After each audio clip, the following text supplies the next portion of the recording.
I'm Maya, and I love to read. Today, I want to read a book called ARGUS by Michelle Knudsen.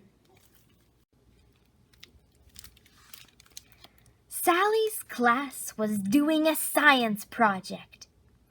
Mrs. Henshaw handed out the eggs. "Mine looks different," said Sally. "Now, Sally," said Mrs. Henshaw, "don't be difficult. Some eggs just look different." "It looks really different, though."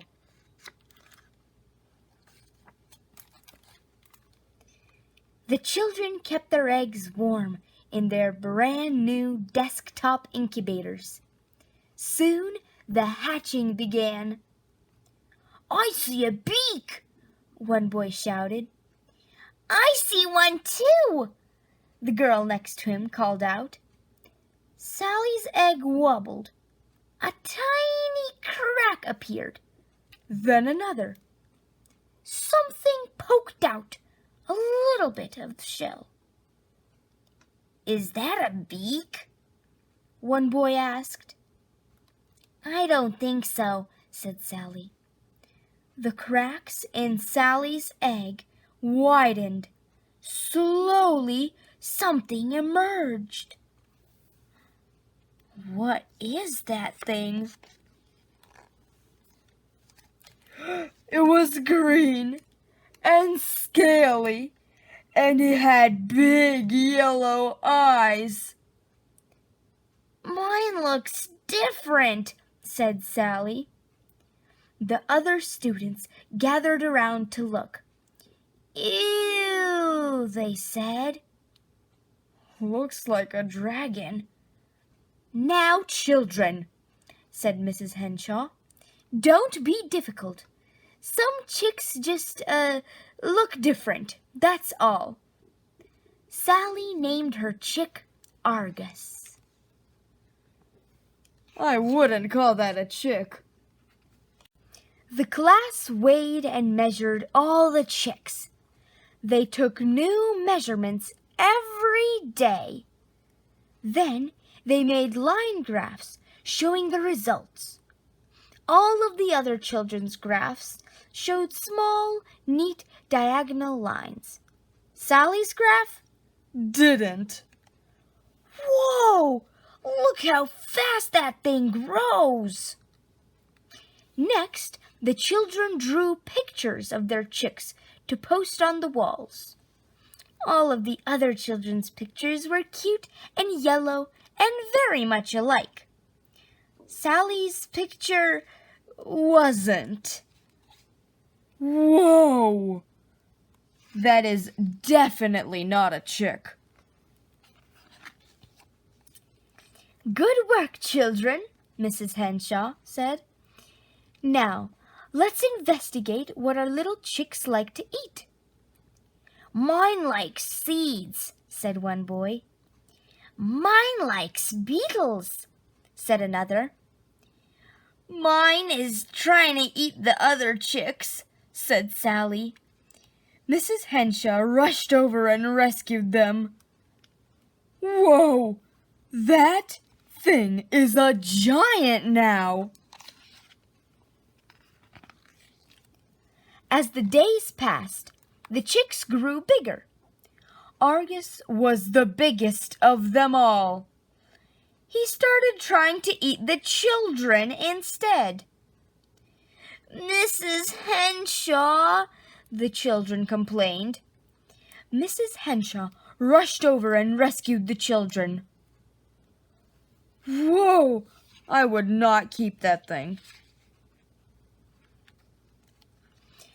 The students began taking their chicks outside to peck in the grass at recess. Argus wasn't very good at picking. He chewed a giant hole in the ground with his teeth. The other chicks all fell into it. "Mrs. Henshaw," the children complained. "That is a big hole." Mrs. Henshaw rushed over and rescued the chicks. Sally and Argus had to move to a different part of the grass. Whoa. Later that afternoon, Sally walked up to Mrs. Henshaw. "I don't think my chick is working out," she said quietly. "Now, Sally," said Mrs. Henshaw, "don't be difficult. Just go ahead and mark your chick's height on the wall with the other students." The other children knelt down to mark their chicks' heights. Sally had to use a stepladder. "Look how high Argus is, and how teeny tiny all the other chicks are."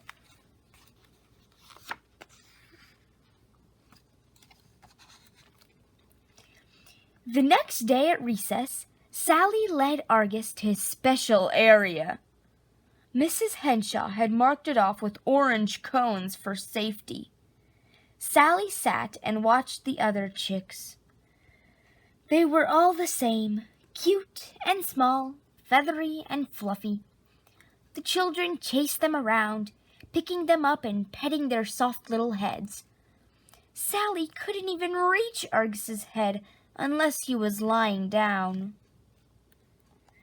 "That thing just keeps growing bigger and bigger and bigger."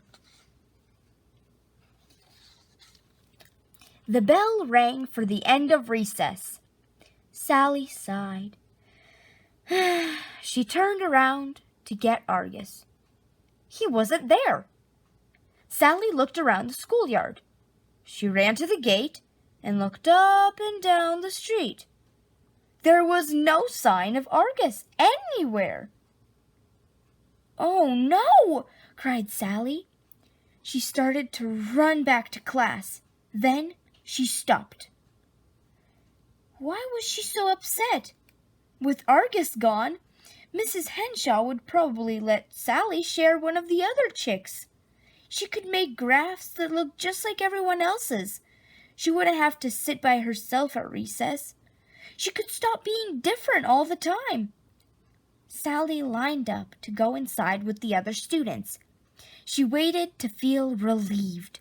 She waited to feel happy.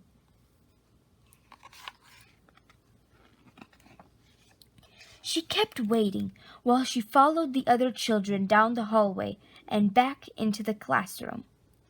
She waited while she went back to her seat. But she still didn't feel happy or relieved. She felt sad and worried. What if Argus was scared and lost? He was out there somewhere, all alone. Slowly, she raised her hand. "Yes, Sally?" asked Mrs. Henshaw. "It's Argus," Sally said. "He's gone." Then she burst into tears. She did love him. The other children gathered around. They held their chicks tightly. "Don't cry, Sally," they said. "We'll help you look for him." "Yes," said Mrs. Henshaw firmly. "If there's one thing your chick is good at, is standing out. We'll find him." She took down some of Sally's drawings and handed them out to the students. They searched the neighborhood around the school. They showed the drawings to everyone they met, but no one had seen Argus. Sally got more and more worried. What if they never found him? Suddenly, they heard a scream. "Ah!" Someone said, "What is that?" Maybe someone found him? There was Argus, trying to peck for bugs in someone's front yard. Ay, ay, ay. Not in someone's front yard.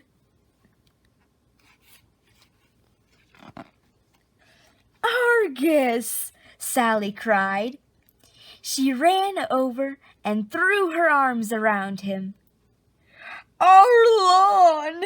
said the people whose lawn it was. "Thank you for finding our lost little chick," Mrs. Henshaw told them. "But what about these holes?" asked the lawn owners. Mrs. Henshaw handed them an orange cone. "Don't be difficult," she said. Then she quickly led the children back to the school.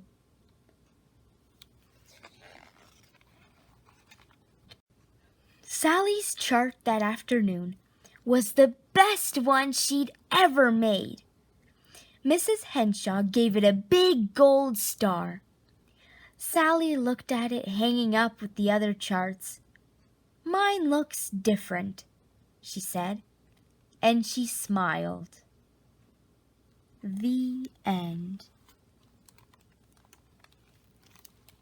That was silly. It wasn't a chick, it was a dragon. By the way, when I was in first grade, we also had little eggs and we waited for them to hatch. I was wearing a brand new month. Anybody else think you'll lose a tooth in May? Some people do. So far, I can't remember. Was it February or October? October. 1, 2, 3, 4, 5, 6, 7, 8, 9, 10. October's 10. Yep, February's on 9. So we've lost teeth every single month since school started. September, October, November, December, January, February, March, April, and the first week in May. And we won't be here in July or August. Right, hands down. You need to finish the meeting master, then have your Bible open to Proverbs. And be working on Proverbs chapter 2. Don't forget your AM or PM. It's afternoon. Don't forget your cent sign. Open. You can take your meeting masters back to Miss Kaufman.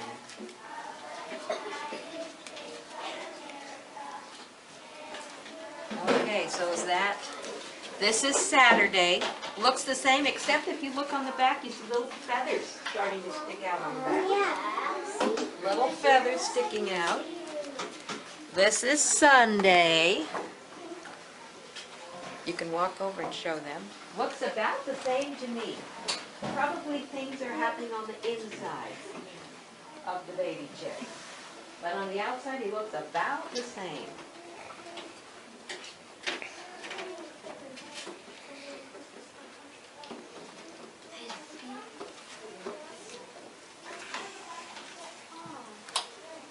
So Saturday, Sunday, while we weren't here, and then I'll take today's egg and we'll see if it's any different.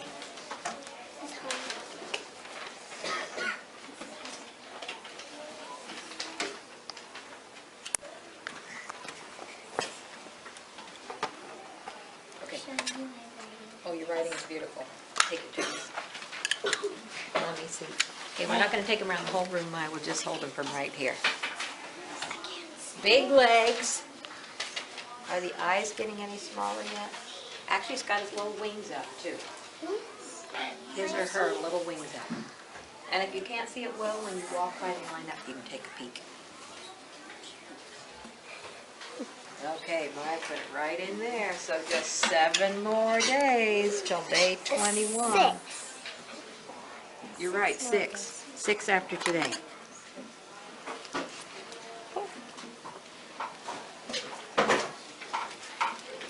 Give Miss Kaufman your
If you like this book, make sure you check out my other videos. Bye!